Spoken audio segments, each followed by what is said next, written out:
పట్టపగలు తాను చేస్తా ఉన్న దోపిడీ నుంచి ప్రజలను డైవర్ట్ చేసేందుకు ఈ డ్రామాకు తెరలేపాడు.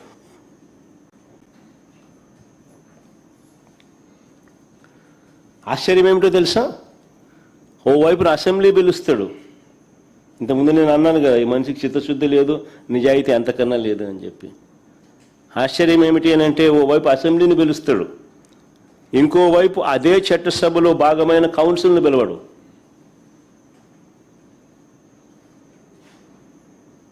ఇంకోవైపు అదే చట్టసభలో భాగమైన కౌన్సిల్ని పిలవడు. ఎందుకు? కౌన్సిల్ని పిలిస్తే రాజధాని పేరిట చంద్రబాబు చేస్తా ఉన్న అవినీతి బాగోతాన్ని కౌన్సిల్లో సభ్యులు బయట పెడతారని.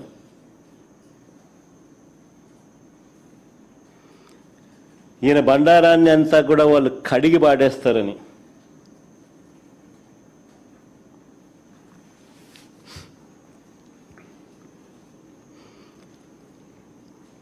ఆశ్చర్యం కలిగించే విషయాలు ఇవన్నీ.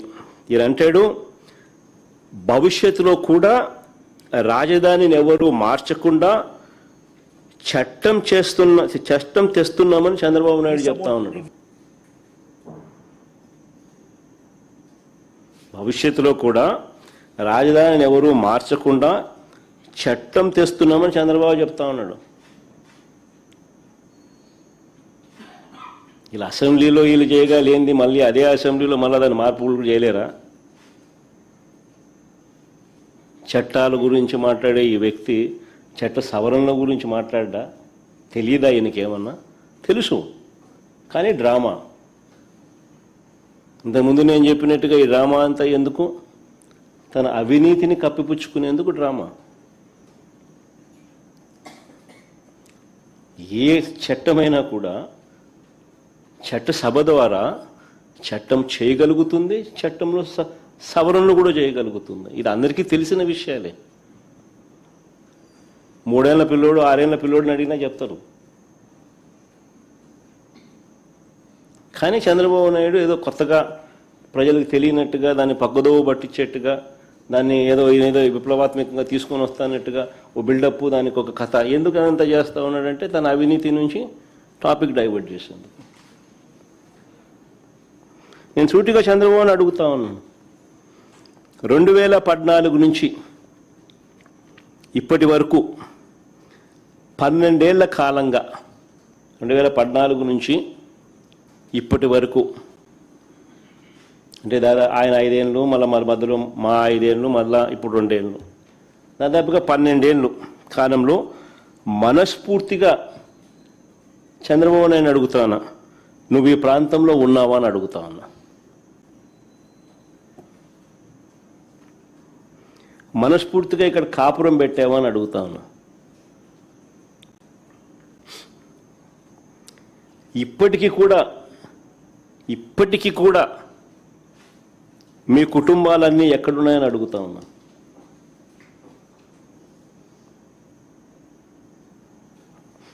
రెండు 2019 వరకు హైదరాబాదుకు షటిల్ సర్వీస్, 2019 వరకు కూడా ఒక పక్క ఆయన ముఖ్యమంత్రిగా ఉంటూ మరోవైపున హైదరాబాదుకు షటిల్ సర్వీస్. ప్రతిపక్ష నాయకుడిగా ఎన్నికల వరకు వీళ్ళ అడ్రస్ అంతా హైదరాబాదే.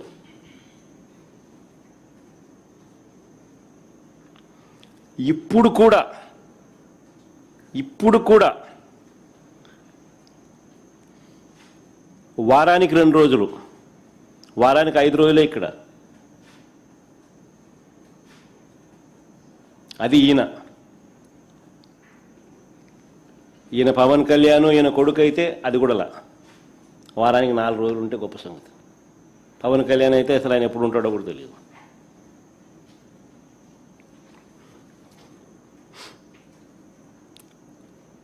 ప్రత్యేకంగా ఒక్కొక్కరికి ఒక్కొక్క విమానం, షటిల్ సర్వీస్.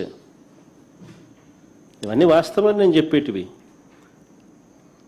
ఏదైనా కానీ దుమ్మెత్తిపోయాలా అసెంబ్లీ అన్నది, అసెంబ్లీలో దుమ్మెత్తిపోయాలి అనే ఒక ఆరాటంతో మమ్మల్ని తిడతారు తప్ప మేము అడిగే ప్రతి ప్రశ్న వాస్తవంగా లోతైన ప్రశ్నలు, ప్రతి ఒక్కరూ ఆలోచన చేయదగ్గ ప్రశ్నలు. ఫేర్గా నిజంగా ఈ సబ్జెక్ట్ మీద మాట్లాడదాం, ఫేర్గా ఈ సబ్జెక్ట్ను ప్రస్తావిద్దాం. వైఎస్ఆర్సీపీ ఈ ప్రాంతానికే కాదు, రాష్ట్రంలో ఏ ప్రాంతానికి అప్పుడు ఇప్పుడు ఎప్పుడు వ్యతిరేకం కాదు అనే విషయం స్పష్టంగా మరొక్కసారి చెప్తా ఉన్నా.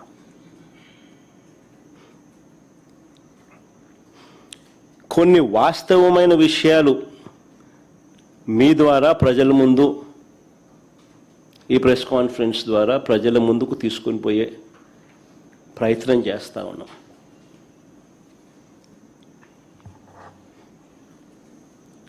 చంద్రబాబు నాయుడు గారు చెప్పిన లెక్కల ప్రకారమే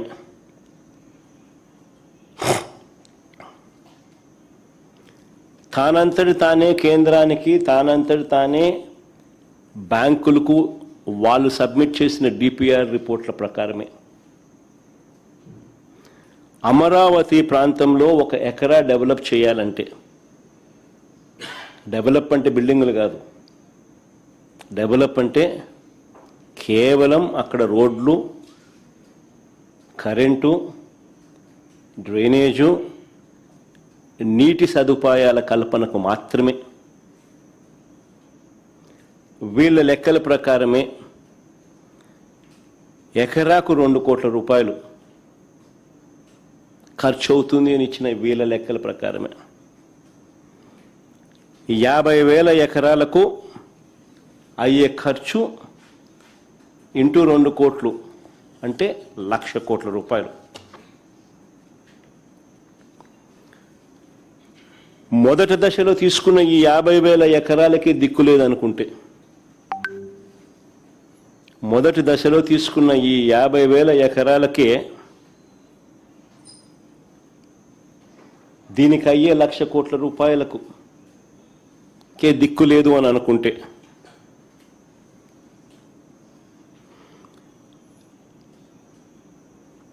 బేసిక్ ఇన్ఫ్రాస్ట్రక్చర్కు మాత్రమే నేను చెప్తా ఉన్నా. ఈ 50,000 ఎకరాలలో బేసిక్ ఇన్ఫ్రాస్ట్రక్చర్కు మాత్రమే రోడ్లు, డ్రైనేజీలు, కరెంటు, నీళ్లు, ఇటువంటి బేసిక్ ఇన్ఫ్రాస్ట్రక్చర్కి అయ్యే ఖర్చే ఎకరాకు 2 కోట్ల చొప్పున 1,00,000 కోట్ల రూపాయలకు దిక్కు లేదనుకుంటే, రెండో దశలో మరో 50,000 ఎకరాలు తీసుకుంటానని చెప్తా ఉన్నాడు. అందులో సుమారు 20,000 ఎకరాలకు ఇప్పటికే నోటిఫికేషన్ కూడా ఇచ్చేశాడు. రెండో దశకు సంబంధించి రెండో దశలో 50,000 ఎకరాలకు గాను 20,000 ఎకరాలకు ఇప్పటికే నోటిఫికేషన్ కూడా ఇచ్చేశాడు. ఈ లెక్కన రాజధానిలో 1,00,000 ఎకరాలలో, వెరీ ఇంపార్టెంట్ పాయింట్, ఈ లెక్కన రాజధానిలో 1,00,000 ఎకరాల్లో తీసుకున్న 1,00,000 ఎకరాలలో కేవలం రోడ్లు వేయడానికి, కేవలం కరెంట్ ఇవ్వడానికి, కేవలం నీళ్ళు ఇవ్వడానికి, కేవలం డ్రైనేజ్ కనెక్షన్లు ఇవ్వడానికి, ఇటువంటి బేసిక్ సదుపాయాలను కల్పించడానికి ఈ లెక్క ప్రకారమే, ఈయన ఇచ్చిన లెక్కల ప్రకారమే ఎకరాకు 2 కోట్ల రూపాయలు ఇంటూ 1,00,000 ఎకరాలు అంటే ఏకంగా 2,00,000 కోట్లు కావాలి. చాలా చాలా ఇంపార్టెంట్ పాయింట్. భవిష్యత్తులో ఈ ప్రాజెక్ట్ పూర్తయ్యేసరికి ఈ 2,00,000 కోట్లు ఇంకా ఎంత పెరుగుతుందో చెప్పలేం, ఎన్ని సంవత్సరాలు పడుతుందో చెప్పలేం, ఎన్ని దశాబ్దాలు పడుతుందో చెప్పలేం. ఇన్ని సంవత్సరాలలో పట్టే ఈ దశాబ్దాల్లో ఈ 2,00,000 కోట్లు కాస్త ఇంకా ఏ స్థాయికి పోతుందో కూడా చెప్పలేం. 2 లక్షలు 4 లక్షలు అవుతుందో, 4 లక్షలు 10 లక్షలు అవుతుందో, సమయం దశాబ్దాలను బట్టి డిసైడ్ అవుతుంది. మరి నేను అడుగుతా ఉన్నా, మరి 12 ఏళ్ల క్రితం మరి చంద్రబాబు నాయుడు అడుగుతాను, ఈ ఎకరాకు 2 కోట్లు అని చెప్పి ఏదైతే చంద్రబాబు నాయుడు చెప్తా ఉన్నాడో, ఈ బేసిక్ ఇన్ఫ్రాస్ట్రక్చర్ ప్రొవైడ్ చేయడానికి కోసం అయ్యే ఖర్చు, ఇది కూడా 12 ఏళ్ల క్రితం 2014లో ఈయన ఇచ్చిన లెక్కలు.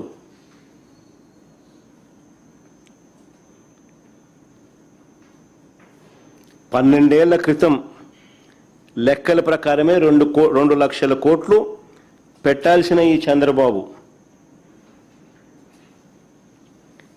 విడిపోయిన రాష్ట్రానికి 7 ఏళ్లు ముఖ్యమంత్రిగా ఉన్న ఈ చంద్రబాబు ఇప్పటి వరకు ఎంత పెట్టాడని అడుగుతా ఉన్నా.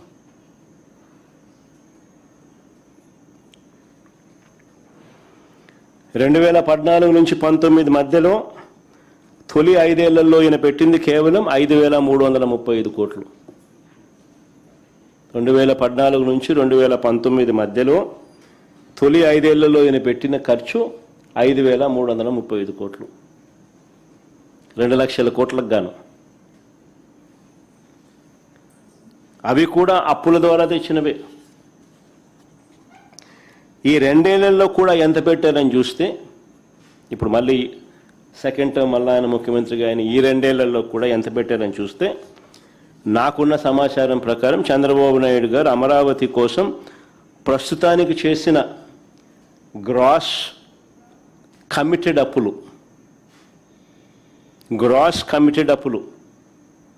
47,000 కోట్లలో ఇప్పటికే డ్రా చేసింది 13,000 కోట్లు.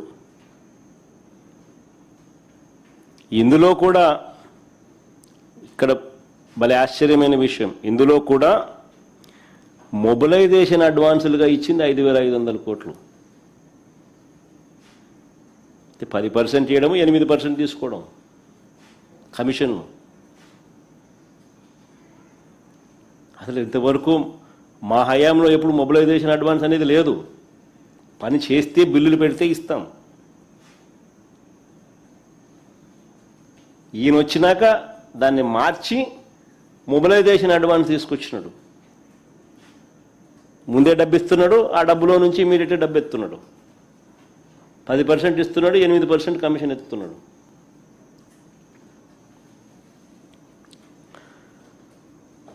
కేవలం 2,500 కోట్లు మాత్రమే బిల్లుల కింద ఇచ్చాడు ఈ 2 ఏళ్లలో. ఈ 2 ఏళ్లలో కేవలం 2,500 కోట్లు మాత్రమే బిల్లుల కింద ఇచ్చారు.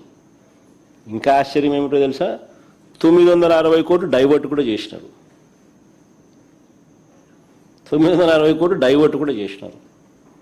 అంటే ఈయన 7 ఏళ్ల పీరియడ్లో, 7 ఏళ్ల కాలంలో ఈయన ఖర్చు చేసింది ఇప్పుడు 2,500 కోట్లు, అప్పుడు 5,335 కోట్లు, అంటే దాదాపుగా 8,000 కోట్లు.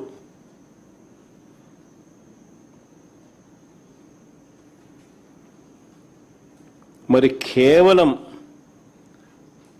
మరి నేను చంద్రబాబు నాయుడు గారిని అడుగుతా ఉన్నా, మరి కేవలం రోడ్లు వేయడానికి, కేవలం కరెంట్ ఇవ్వడానికి, కేవలం నీళ్ళు ఇవ్వడానికి, కేవలం డ్రైనేజ్ వంటి మౌలిక వసతులు కల్పించడానికే 2 లక్షల కోట్లలో 7 ఏళ్లలో ఖర్చు పెట్టింది ఈయన కేవలం 8,000 కోట్లు.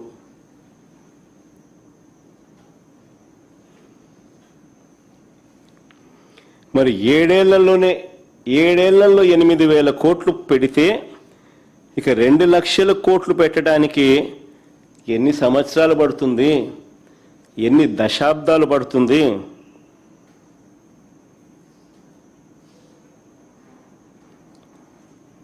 ఈ లెక్కల ప్రకారం చూస్తే అందరూ కూడా ఆలోచన చేయాలి ఈ విషయాలన్నీ కూడా.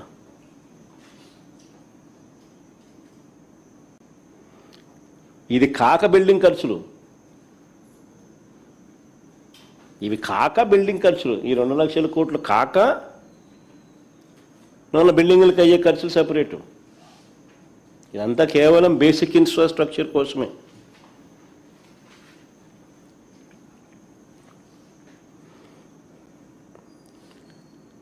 ఆశ్చర్యం ఏమిటో తెలుసా? కేవలం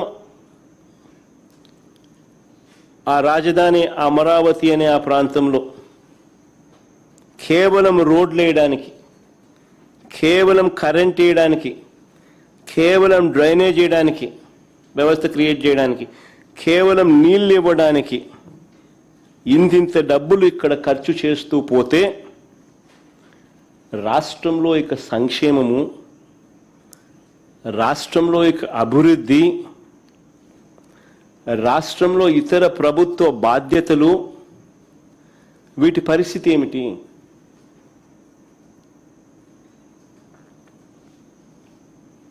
ఇది చాలా చాలా ఇంపార్టెంట్ పాయింట్.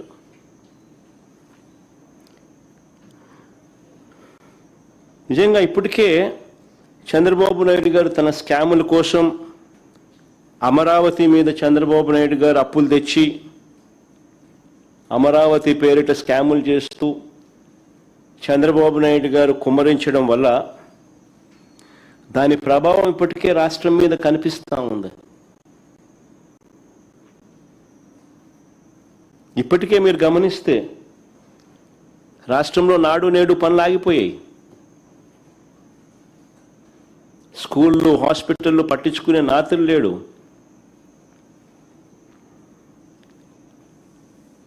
పిల్లలకు ఇవ్వాల్సిన విద్యా దీవెన, వసతి దీవెన, ఫీజు రీయింబర్స్మెంట్, వసతి దీవెన ఆగిపోయింది. ఈ సంవత్సరంతో కలిపితే 10,000 కోట్ల రూపాయలు అవసరమైతే బడ్జెట్లో పెట్టింది 2,600 కోట్లు బకాయిలతో కలిపి. ఆరోగ్యశ్రీ ఆగిపోయింది ఇప్పటికే. ఈరోజు పేపర్లో ఏకంగా బోర్డు తిప్పేసినారు రాష్ట్ర ప్రభుత్వం మీద నిరసన తెలుపుతూ. నెట్వర్క్ హాస్పిటళ్ళు పేదవాడికి ఉచితంగా వైద్యం చేసే కార్యక్రమానికి ఫుల్ స్టాప్ పెడుతూ స్ట్రైక్ కాల్ ఇచ్చినారు. వ్యవసాయం పూర్తిగా దెబ్బతినింది.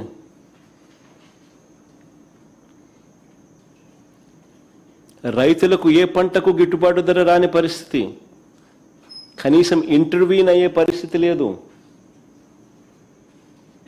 ఉచిత పంటల బీమా గాలికి ఎగిరిపోయింది. ఇప్పటికీ ఆర్బీకేలు నిర్వీర్యమైపోయాయి. ఈ క్రాప్ జరిగిందా లేదా పట్టించుకునే నాతులు లేడు. మెడికల్ కాలేజ్ పనులు పూర్తిగా ఆగిపోయాయి.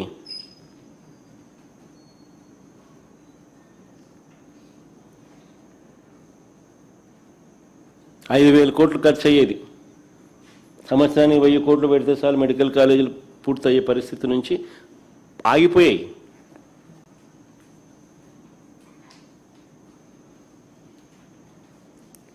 మా పథకాలన్నీ, మా ప్రభుత్వ హయాంలో ఉన్న పథకాలన్నీ ఇప్పటికే రద్దయిపోయాయి. రాష్ట్రానికి అవసరమయ్యే ఇలాంటి ఎన్నెన్నో కార్యక్రమాలన్నీ కూడా ఆగిపోయాయి. చివరకు చంద్రబాబు ఇచ్చిన సూపర్ 6, సూపర్ 7 హామీలకు కూడా మోసాలుగా మిగిలిపోయాయి. ఇక చంద్రబాబు 1,00,000 ఎకరాల అమరావతికి 2 లక్షల కోట్లు ఎప్పుడు పెట్టగలుగుతాడు?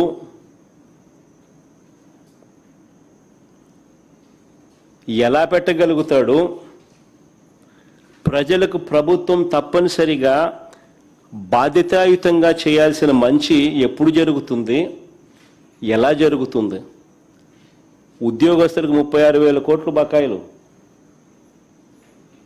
ఇప్పటికే.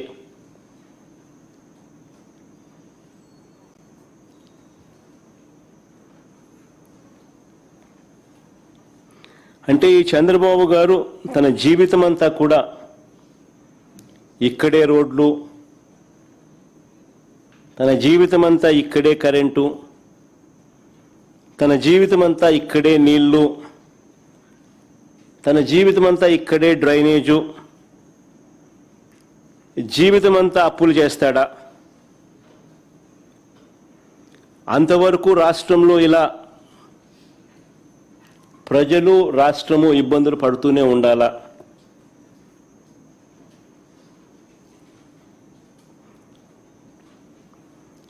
ఇలాంటి పరిస్థితుల్లో చంద్రబాబు చెప్పిన 1,00,000 ఎకరాల అమరావతి ఎప్పటికి పూర్తవుతుంది?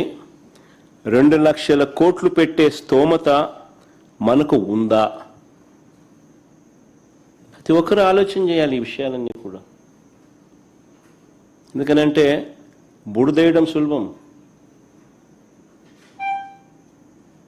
కానీ ప్రాక్టికల్గా ఆలోచనలు అన్నది ఒక లీడర్గా, ఒక స్టేట్స్మెన్గా చేయాల్సిన ధర్మం నాయకులపై ఉంటుంది. ఈ ప్రశ్నలన్నీ కూడా అడుగుతున్నారనే అసెంబ్లీలో తీర్మానం అంటూ, అది కూడా కౌన్సిల్ను పిలవకుండా, తానేదో గొప్పగా సాధించినట్లుగా ప్రజలను పూర్తిగా మభ్యపెడుతూ తాను చేసే స్కాములకు స్టాంప్ వేసుకునే కార్యక్రమం, డైవర్ట్ చేసే కార్యక్రమాన్ని మాత్రమే వాడుకుంటున్నారు. అమరావతి, నిజంగా అమరావతిలో జరిగిన స్కాముల గురించి కొన్ని ఉదాహరణలు చెప్తాను నేను.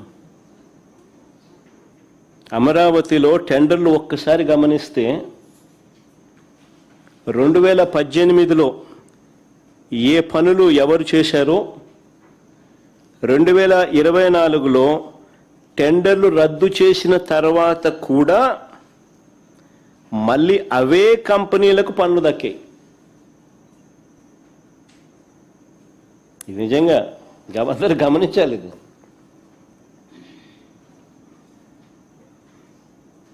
అమరావతిలో టెండర్లు ఒకసారి గమనిస్తే 2018లో ఏ పనులు ఎవరు చేశారో 2024లో టెండర్లు రద్దు చేసిన తర్వాత కూడా మళ్ళీ అవే కంపెనీలకు పనులు దక్కాయి, అవే పనులు దక్కాయి.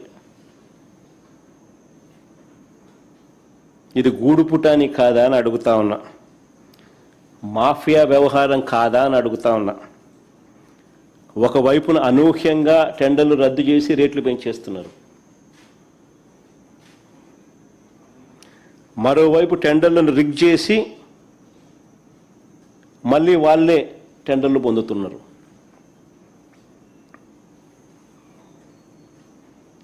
ఇంకా ఆశ్చర్యం ఏమిటో తెలుసా? ల్యాండ్ ఫ్రీ, ఇసుక ఫ్రీ, కరెంటు ఛార్జీల్లో రాయితీలు, జిఎస్టీ మినహాయింపు, సీనరేజ్ మినహాయింపు, ఎన్ఏసి మినహాయింపులు, ఇవన్నీ రాయితీలే. ఇవన్నీ ఉన్నా సరే స్క్వేర్ ఫీట్కు 11,000 నుంచి 14,000 రూపాయలు.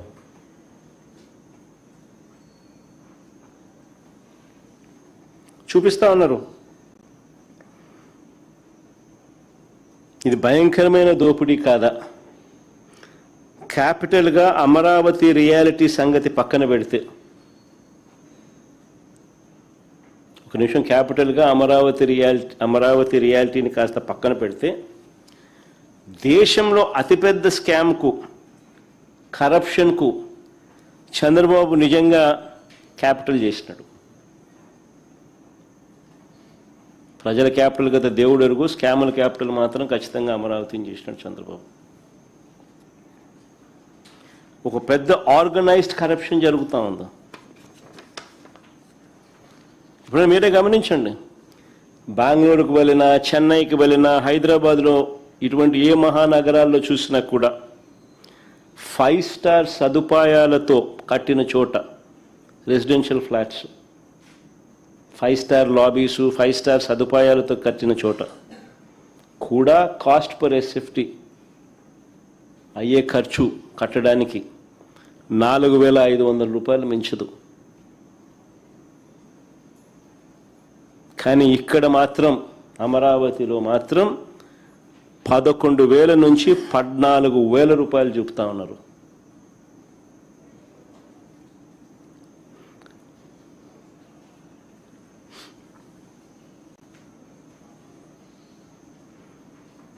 అది కూడా 11,000 నుంచి 13,000 చూపుతున్నారు. అది కూడా మళ్ళీ ఇన్ని రాయితీలు ఇచ్చిన తర్వాత, ఇన్ని మినహాయింపులు ఇచ్చిన తర్వాత. ఏమేమి మినహాయింపులు? జిఎస్టీ లేదు, ఇసుక ఫ్రీ, కరెంటు ఛార్జీలు రాయితీ, జిఎస్టీ మినహాయింపు, సీనరేజ్ మినహాయింపు, ఎన్ఏసి మినహాయింపు, ఇవన్నీ మళ్ళా కలుపుకొని ఇవన్నీ తీసేసిన తర్వాత కూడా స్క్వేర్ ఫీట్ 11,000 నుంచి 14,000 రూపాయలు. మిగతా వాళ్ళంతా ఎన్ని కూడా వేసుకోవాలా. మిగతా హైదరాబాద్లో కానీ, బెంగళూరులో కానీ, చెన్నైలోని కట్టే 4,500 ఇవన్నీ కూడా ఉంటాయి.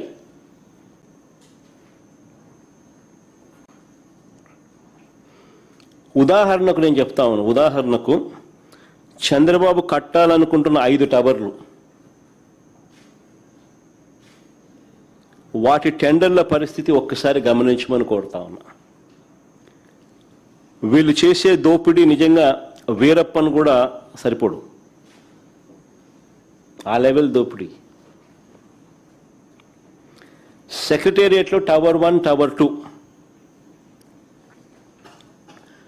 సెక్రటేరియట్లో టవర్ 1, టవర్ 2 చూడండి. కావాలంటే మీరే స్క్రీన్ మీద కూడా చెప్తాను. Hindu article dated 27th April 2025, హిందూలో పబ్లిష్ చేసిన ఆర్టికల్. సెక్రటేరియట్లో tower 1, tower 2, basement plus ground floor plus 39 floors. దీనికి 2018లో ఖరారైన కాంట్రాక్ట్ వాల్యూ అప్పట్లో 2018లో అప్పట్లో ఖరారైన కాంట్రాక్ట్ వాల్యూ 932 కోట్లు. ఇప్పుడు అదే పని విలువ ఎంతో తెలుసా? 1,423 కోట్లకు పెంచేశారు. పైగా టెండర్లో ఆ పెంచిన రేటుకు, టెండర్లలో పెంచిన ఆ రేటుకు మళ్ళీ 4.5% ఎక్సెస్. కరెక్ట్గా చూసుకోండి, 4.5, 5% దాటదు. మళ్ళా కరెక్ట్గా 4.5% కరెక్ట్గా ఎక్సెస్. మళ్ళీ కాంట్రాక్టర్కు నజరానా రూపేణా జిఎస్టీ, సీనరేజు, ఎన్ఏసి ట్యాక్సుల మినహాయింపుల ద్వారా మరో 257 కోట్ల రూపాయలు లబ్ధి. అంటే మొత్తంగా వీటి విలువతో కూడా కలుపుకుంటే 1,762 కోట్ల రూపాయలకు చేరింది. అంటే ఇదే